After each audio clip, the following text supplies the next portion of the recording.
Good morning, friend. It is June the 1st. Can you believe that we're almost halfway through the year?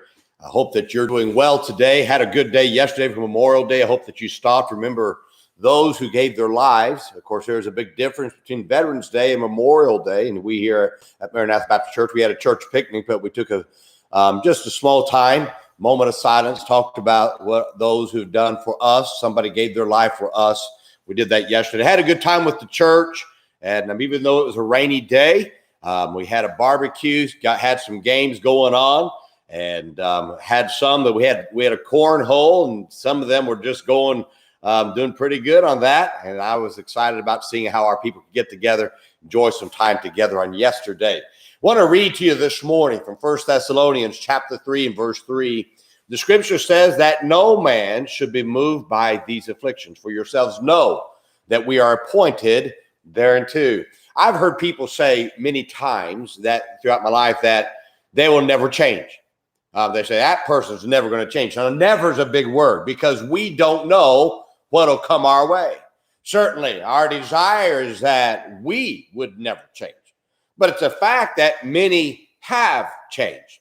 You see, adverse circumstances have caused many to become something that they thought they would never be, which should cause all of us to stop and realize that everyone is capable of changing.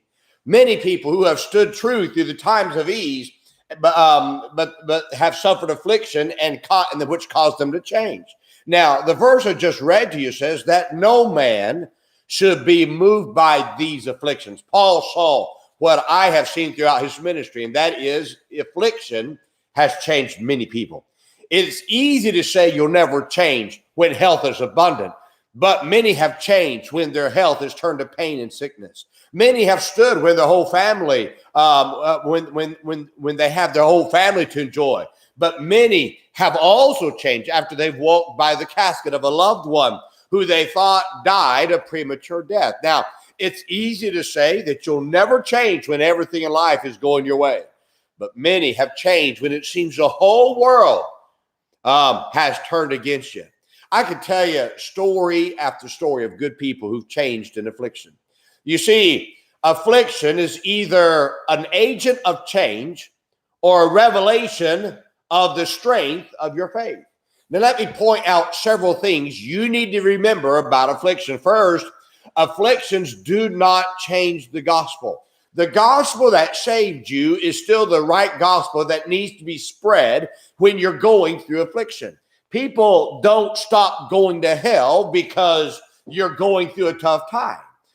In fact, your affliction can actually become a tool that you can use to help spread the gospel to others in a better way if you don't allow your affliction to change you. Second, afflictions do not change the faith.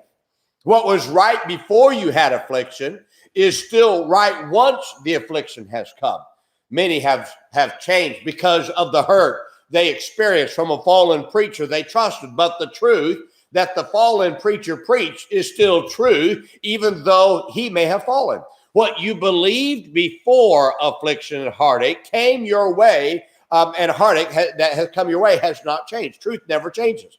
God's goodness, God's faithfulness, and truth are still the same, even though you're going through hard times. You have to be careful, my friend, not to let the affliction cause you to let down what you believe. Third, just because you go through hard times does not mean what you believed in practice is wrong. Affliction doesn't change the veracity of the King James Bible. Affliction doesn't change the standards of holiness that God expects us to live. Affliction doesn't change the importance of being in church Sunday morning, Sunday night, and Wednesday night. Affliction doesn't change the command to be a soul winner and the need to run the buses to pick people up to bring them to church. You see, what you did before the affliction came is still right after you suffered affliction. Now, my friend, the pressure of affliction reveals your weaknesses. Let the revelation cause you to fix your weaknesses, and instead of allowing the affliction to cause you to change what you believe. Don't make your affliction worse by changing what God commands you to do. As Paul commanded, don't let affliction move you. Stand strong, even when the afflictions come. It's your unwavering stand during times of afflictions that show others the value of what you believe. It's easy to say this is the right thing to do when everything's going well. But won't you say this is the right thing to do while you're going through the tough times? That's the greatest revealer of what you believe is the affliction. My friend, don't ever let it change. You do right. Right's right. Whether good comes or bad comes, it's always right. It's easy to say it's right when times are easy, when the battles are not here. But it's the character and the revelation of the veracity of that truth that shows to the world, hey, what I'm doing is the right thing to do. I hope this is a help to you today. My friend, remember, be good to everybody. Everybody's having a tough time today. Hey, have a great day.